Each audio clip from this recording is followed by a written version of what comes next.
Hey guys, I want to show you a quick trick that I use in the studio when I'm not at the actual recording studio to really get some snap and some presence and some upfront kick to the snare when I'm mixing drums. So when I'm normally in the studio, I have an SM57 on the top and the bottom of the snare, and then I normally have any sort of a tom mic that I'll put on the snare to really give some snap. It will give it some lower mid-range frequencies, which is sort of like a punch almost. I really like it, especially for any kind of rock genre. It puts the snare up front and it just sounds really powerful and nice. I think what I use on the snare in this studio is a D40, an AKG D40, I think.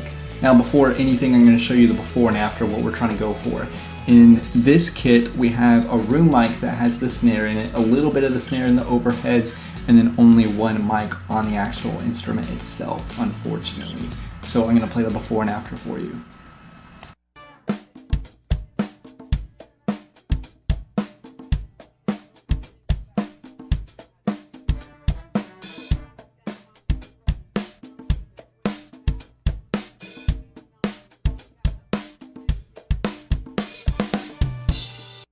That's a day and night difference with the same track. So here's exactly what I did on it. The first thing I did is I emulated the fact of using two different mics on the snare. I don't necessarily care too much about the bottom snare. I can emulate that on the track that we already have. So I split them into two. One focuses on the attack of the snare itself, and the other one has to do more with the overall tone and the sustain. This is where all the presence comes from. You can hear this pretty clearly if I take out the attack snare and focus mainly on the one with the overtone.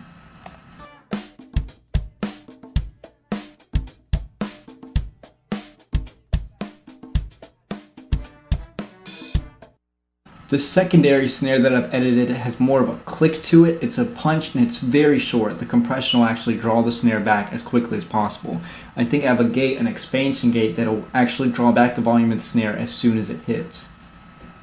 The other one is quite the opposite. If I were to leave the click on the main sound of the snare, I would normally get too much of an uncontrollable click. It would bring the snare up front, but it'd be very difficult to pull back. Normally in this situation, a lot of people will add that effect and then they'll pull back the snare overall, and what you do is you lose that sustain, you lose the overall tone, so you get a click but not really anything else. The main thing I've also used on the overtone of the snare is Maxim. It is a sort of compression, slight compression, mainly a limiter that I'll use on vocals. It'll bring virtually anything up front. I don't care about that too much with the click and the punch of the snare. That's going to be natural. That's really going to grab your attention when you listen to the song.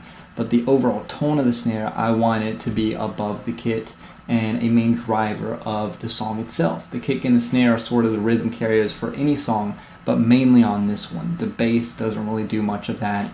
It's sort of played in a lead style. Whoever played bass on the song is most likely also a guitarist. One thing that's pretty standard is I also have all of these tracks going to a drum compressed track. This is through parallel compression. You may have seen a lot of videos of these where I send a secondary aux track from the drums to a seriously compressed channel, and I slowly raise that up. It gives it a lot of energy, gives it a lot of presence, and it really glues the instruments together.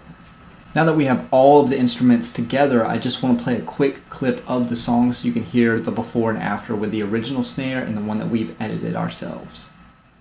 I see it in the cities and I see it in the hills. I can't help but thinking back in time we had to fill. Backing down my dirt road, jumping off hills way up high. Skating on the black ice as the fish did pass me by.